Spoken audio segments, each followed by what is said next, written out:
Assalamualaikum warahmatullahi wabarakatuh. Bapak, Ibu, dan seluruh keluarga yang sedang menyimak, mohon sebentar saja, tolong jangan geser layar, jangan anggap ini seperti video lain yang lewat begitu saja. Apa yang akan saya sampaikan dari awal sampai akhir bukan gosip, bukan isu, bukan katanya-katanya, dan bukan potongan kabar yang sengaja dibesar-besarkan demi judul sensasional. Ini adalah pembahasan hak. Hak yang selama puluhan tahun diperjuangkan lewat pengabdian. Hak yang seharusnya menenangkan, bukan mencemaskan. Hak yang bernama pensiun. Dan hari ini kita akan membahasnya pelan, jelas, dan tuntas. Saya mohon dengarkan sampai selesai. Jangan lompat ke kesimpulan sebelum penjelasan ini benar-benar utuh. Karena satu kalimat yang terlewat bisa membuat makna seluruh kebijakan ini menjadi salah di kepala kita. Dan kesalahpahaman kalau dibiarkan akan melahirkan kecemasan yang tidak perlu. Mari kita mulai dari kejujuran yang paling mendasar menjadi pensiunan. Itu tidak mudah. Setelah puluhan tahun bangun pagi, mengenakan seragam, menjalankan perintah, menunaikan tugas, dan mengabdi tanpa banyak pilihan, tiba-tiba semuanya berhenti. Tidak ada lagi gaji aktif, tidak ada lagi tunjangan rutin, tidak ada lagi jadwal kerja yang padat. Yang tersisa adalah waktu kesehatan yang mulai diuji dan satu sumber penghidupan yang disebut pensiun. Pensiun seharusnya menjadi fase tenang, fase menikmati hasil pengabdian, fase di mana negara hadir memastikan warganya yang telah mengabdi tetap hidup layak. Namun kenyataannya bagi banyak bapak dan ibu, pensiun justru menjadi fase penuh tanya. Setiap awal bulan saldo dicek, angka itu diperhatikan lama-lama, lalu muncul perasaan campur aduk. Cukup atau tidak bulan depan bagaimana? Kalau sakit bagaimana? Kalau harga naik bagaimana? Ketika pemerintah mengumumkan adanya kenaikan gaji dan rapel pensiun, harapan itu muncul kembali. Ada yang tersenyum, ada yang terharu, ada yang mulai menghitung, ada yang berkata dalam hati. Akhirnya harapan itu manusiawi. Wajar karena rapel bukan sekadar angka, melainkan simbol pengakuan bahwa hak yang tertunda akan dibayarkan. Namun waktu berjalan, bulan berganti, dan sebagian bapak dan ibu masih menerima nominal lama. Tidak ada perubahan, tidak ada tambahan, tidak ada penjelasan langsung yang terdengar ke telinga. Dari sinilah pertanyaan mulai muncul.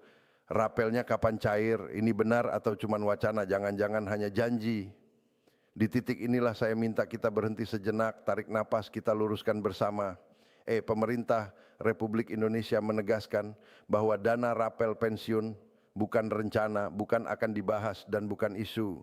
Dana ini sudah dialokasikan dan sedang disalurkan melalui lembaga resmi yaitu PT Taspen dan Asabri berdasarkan keputusan negara yang sah. Artinya tidak ada pembatalan, tidak ada penghapusan, tidak ada permainan. Kalau ada yang mengatakan itu cuman isu, itu tidak jelas atau itu tidak jadi, pernyataan itu tidak benar. Negara tidak mengumumkan kebijakan tanpa dasar hukum.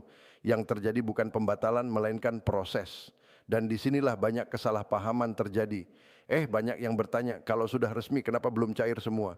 Jawabannya sederhana, tapi sering disalahartikan. Pencairan tidak dilakukan serentak, bukan karena negara menunda, bukan karena uangnya tidak ada, bukan karena pilih kasih. Pencairan dilakukan bertahap karena ada proses verifikasi dan validasi data yang tidak bisa dilompati. Negara harus memastikan dana benar-benar masuk ke rekening orang yang berhak.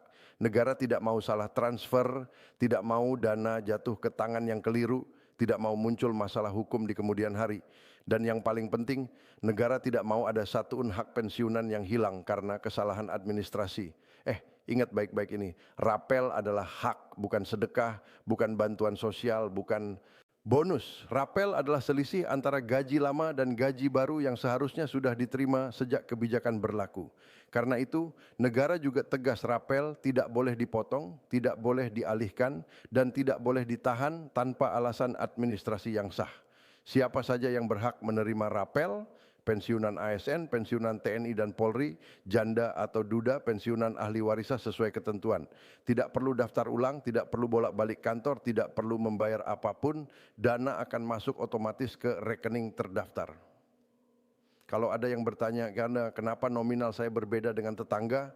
Jawabannya bukan karena ketidakadilan, bukan karena pilih kasih. Perhitungan rapel didasarkan pada gaji pokok terakhir, pangkat, dan golongan, masa kerja, serta tunjangan keluarga pada periode tertunda. Semua dihitung sistem, bukan perasaan, bukan kedekatan. Ini harus dipahami dengan kepala dingin.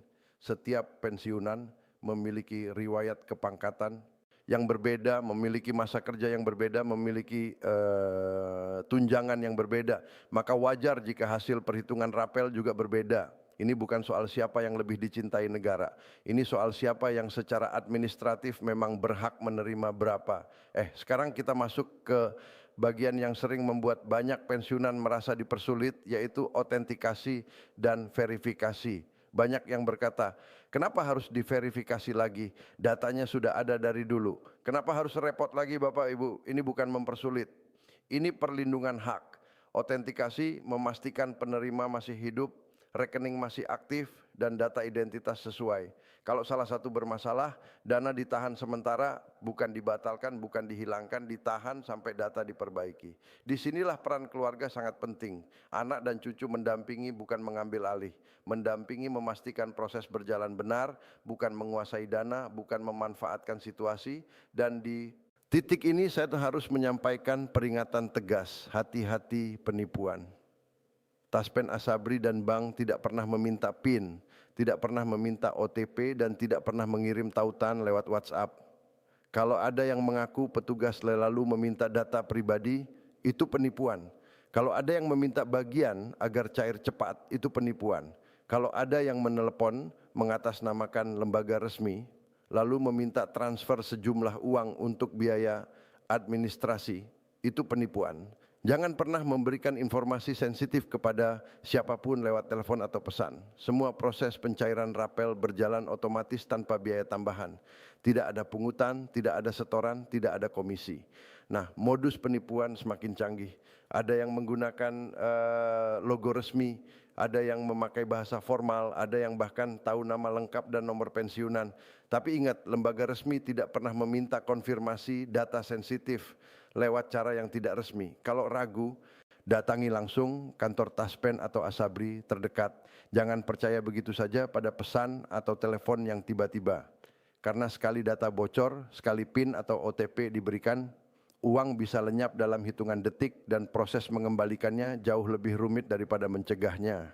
Sekarang mari kita bicara tentang hal yang jarang dibahas, yaitu apa yang harus dilakukan setelah rapel masuk. Banyak orang kaget secara emosional, senang, haru, lega, lalu uang itu habis dalam waktu singkat. Ini berbahaya. Ingat, rapel bukan rezeki mendadak. Rapel adalah hak tertunda, prioritas penggunaan. Seharusnya kesehatan, obat-obatan, kontrol rutin, kebutuhan rumah tangga pokok. Hindari investasi cepat untung. Hindari usaha dengan janji hasil besar. Hindari menitipkan uang ke orang lain. Banyak pensiunan yang tergoda ketika melihat angka besar masuk ke rekening. Ada yang langsung membeli barang yang sebenarnya tidak mendesak. Ada yang merasa harus membantu semua orang yang meminta. Ada yang terbujuk tawaran investasi bodong. Pahami ini dengan hati yang tenang. Rapel adalah kesempatan untuk memperkuat fondasi hidup di masa pensiun. Bukan untuk pamer, bukan untuk balas budi secara emosional, bukan untuk coba-coba bisnis yang tidak dipahami. Kalau memang ingin membantu keluarga, lakukan dengan perhitungan. Kalau ingin berinvestasi, pilih yang aman dan resmi seperti deposito atau tabungan berjangka. Jangan tergiur janji keuntungan besar dalam waktu singkat, karena di usia pensiun kehilangan uang bukan hanya soal nominal tapi soal ketenangan hidup yang tersisa. Sekarang soal tanggal yang ramai dibicarakan. Banyak judul menyebut tanggal tertentu, seolah-olah semua orang cair di hari yang sama. Pahami ini dengan tenang. Tanggal tersebut adalah patokan kebijakan, bukan janji personal. Dalam sistem negara selalu ada pernyataan kebijakan, aturan teknis, dan pelaksanaan bertahap. Kalau belum cair setelah tanggal tersebut, itu bukan tanda pembatalan, itu tanda proses masih berjalan. Yang harus dilakukan adalah cek data, bukan panik. Jangan langsung percaya kabar dari mulut ke mulut, jangan langsung marah pada petugas, jangan langsung menyimpulkan bahwa hak Bapak dan Ibu diabaikan. Sistem pencairan besar seperti ini melibatkan jutaan data. Ada yang cairnya lebih dulu karena datanya sudah lengkap dan terupdate. Ada yang lebih lambat karena ada yang perlu diperbaiki atau diverifikasi ulang. Ini bukan soal siapa yang dekat dengan siapa. Ini soal siapa yang administrasinya sudah rapi, maka alih-alih mengeluh, lebih baik gunakan waktu untuk memastikan semua dokumen dan data Bapak dan Ibu sudah benar. Karena kecepatan pencairan sangat bergantung pada kelengkapan dan keakuratan data. Ya, sekarang kita masuk ke pertanyaan paling krusial. Bagaimana jika rapel belum juga masuk dalam waktu lama? Jawabannya bukan pasrah, bukan marah, tapi terstruktur. Langkah pertama, pastikan status data, identitas sesuai dokumen terbaru, rekening aktif, autentikasi sudah dilakukan. Banyak yang merasa datanya benar, padahal sistem membutuhkan pembaruan berkala. Misalnya alamat sudah pindah tapi tidak diupdate, nomor telepon sudah ganti tapi tidak dilaporkan, rekening sudah tidak aktif karena lama tidak digunakan. Hal-hal kecil seperti ini bisa menghambat proses pencairan. Langkah kedua, cek melalui jalur resmi. Bukan grup WhatsApp, bukan kabar tetangga, bukan komentar media sosial. Jalur resmi adalah lembaga pengelola pensiun dan bank penyalur bertanya dengan tenang. Mencatat penjelasan ini bukan memohon, ini menanyakan hak. Jangan merasa sungkan atau malu untuk bertanya. Ini adalah hak. Bapak dan Ibu petugas berkewajiban memberikan penjelasan, tapi bertanyalah dengan cara yang baik, dengan sikap yang tenang, dengan nada yang sopan. Karena petugas juga manusia yang sedang menjalankan tugas sesuai sistem.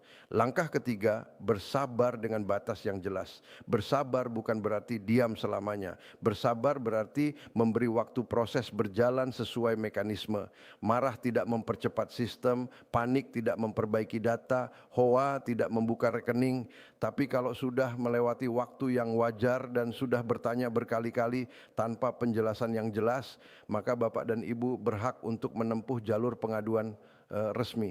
Ada ombudsman, ada layanan pengaduan pemerintah, ada mekanisme hukum yang bisa digunakan. Tapi lakukan itu setelah semua jalur normal sudah ditempuh dengan benar. Sekarang saya ingin menyentuh satu perasaan yang jarang diucapkan tapi sering dirasakan. Perasaan ditinggalkan negara, perasaan ini manusiawi, tapi jangan biarkan ia menguasai cara berpikir. Negara bukan satu orang, negara adalah sistem besar dengan jutaan data. Prosesnya tidak selalu cepat, tapi niatnya bukan mengabaikan. Yang sering terjadi adalah jarak antara kebijakan dan pelaksanaan. Dan di celah itulah kebingungan muncul. Itulah sebabnya pemahaman alur menjadi penting. Ketika kita paham bagaimana sistem bekerja, kita tidak akan mudah curiga. Ketika kita tahu apa yang sedang terjadi di balik layar, kita tidak akan mudah terpengaruh kabar yang tidak jelas. Banyak pensiunan yang merasa bahwa setelah masa aktif berakhir, negara seolah lupa pada mereka, bahwa pengabdian puluhan tahun seolah tidak dihargai, bahwa di saat butuh justru dipersulit. Perasaan ini wajar, terutama ketika melihat proses yang terasa lambat atau penjelasan yang tidak sampai dengan jelas. Tapi mari kita berpikir dengan kepala dingin. Kalau negara benar-benar tidak peduli, tidak akan ada kebijakan kenaikan gaji pensiun. Kalau negara benar-benar tidak menghargai, tidak akan ada rapel yang dialokasikan. Kalau negara benar-benar melupakan, tidak akan ada taspen dan asabri yang dikelola untuk memastikan pensiunan tetap sejahtera. Masalahnya bukan pada niat, tapi pada pelaksanaan yang melibatkan jutaan orang, ribuan kantor, ratusan prosedur. Dan dalam sistem sebesar itu, hambatan teknis adalah hal yang lumrah. Bukan untuk dimaafkan begitu saja, tapi untuk dipahami agar kita tahu cara menyikapinya. Bukan untuk diterima dengan pasrah, tapi untuk dihadapi dengan strategi yang tepat. Kita berhak menuntut pelayanan yang baik, tapi kita juga perlu memahami bahwa pelayanan yang baik membutuhkan data yang baik, komunikasi yang baik, dan kesabaran yang proporsional. Sekarang kita bicara tentang tekanan setelah rapel cair. Lingkungan tahu, keluarga tahu, muncul harapan dari luar. Sekarang kan sudah cair, bisa pinjamkan sedikit, bisa bantu usaha, bisa belikan ini. Itu Bapak Ibu di usia pensiun, ketenangan lebih berharga daripada pembuktian sosial. Berani menjaga hak sendiri, bukan egois. Itu bijak. Banyak pensiunan yang akhirnya menyesal karena tidak bisa menolak permintaan dari orang-orang terdekat. Ada yang uangnya dipinjam lalu tidak kembali, ada yang diajak usaha lalu merugi, ada yang diminta bantu ini itu sampai rapelnya habis tanpa sisa. Ingat Bapak dan Ibu sudah mengabdi puluhan tahun, sudah mengorbankan waktu, tenaga, bahkan kesehatan untuk negara dan keluarga. Sekarang saatnya menjaga diri sendiri. Bukan berarti tidak boleh membantu, tapi bantu dengan perhitungan, bantu dengan batas. Bantu tanpa mengorbankan kebutuhan dasar diri sendiri. Karena kalau Bapak dan Ibu jatuh sakit karena kehabisan biaya, siapa yang akan merawat? Kalau Bapak dan Ibu kehabisan uang karena terlalu banyak membantu, siapa yang akan membantu Bapak dan Ibu? Jangan merasa bersalah ketika harus mengatakan tidak. Jangan merasa kejam ketika harus membatasi bantuan. Ini bukan tentang pelit atau tidak peduli. Ini tentang bertahan dengan layak di masa tua. Dan orang-orang yang benar-benar menyayangi Bapak dan Ibu akan memahami itu. Mereka tidak akan memaksa, tidak akan membuat merasa bersalah, tidak akan memanfaatkan situasi. Justru mereka akan mendukung Bapak dan Ibu untuk menjaga rapel itu dengan baik. Mari kita tarik garis besar dari semua yang sudah dibahas.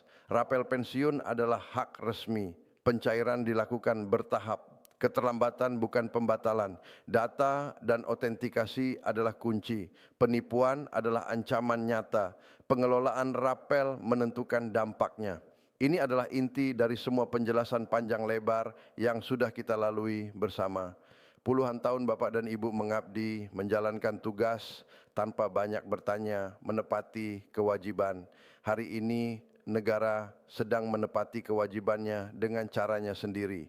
Mungkin tidak secepat harapan, tapi arah kebijakannya jelas. Yang terpenting sekarang adalah jangan tersesat oleh informasi yang salah. Jangan biarkan hak berubah menjadi sumber stres. Kalau rapel sudah cair, syukuri dengan tenang. Kalau belum cair, hadapi dengan kepala dingin. Periksa data, lengkapi administrasi, bantu sesama pensiunan yang masih bingung. Karena pada akhirnya kekuatan terbesar di masa pensiun bukan jabatan, bukan seragam, bukan kewenangan, tapi ketenangan, kebijaksanaan, dan saling mengingatkan. Semoga penjelasan dari awal sampai akhir ini menjadi pegangan, bukan sekadar tontonan, bukan sekadar kabar, tapi pemahaman yang menenangkan. Semoga Bapak dan Ibu bisa tidur lebih nyenyak malam ini karena sudah paham apa yang sebenarnya terjadi. Semoga tidak ada lagi yang tertipu karena sudah tahu modus-modus penipuan. Semoga tidak ada lagi yang panik karena sudah tahu bahwa proses memang butuh waktu. Dan semoga rapel yang menjadi hak Bapak dan Ibu benar-benar bisa digunakan untuk kebaikan, untuk kesehatan, untuk ketenangan di hari tua. Wassalamualaikum warahmatullahi wabarakatuh. Ya.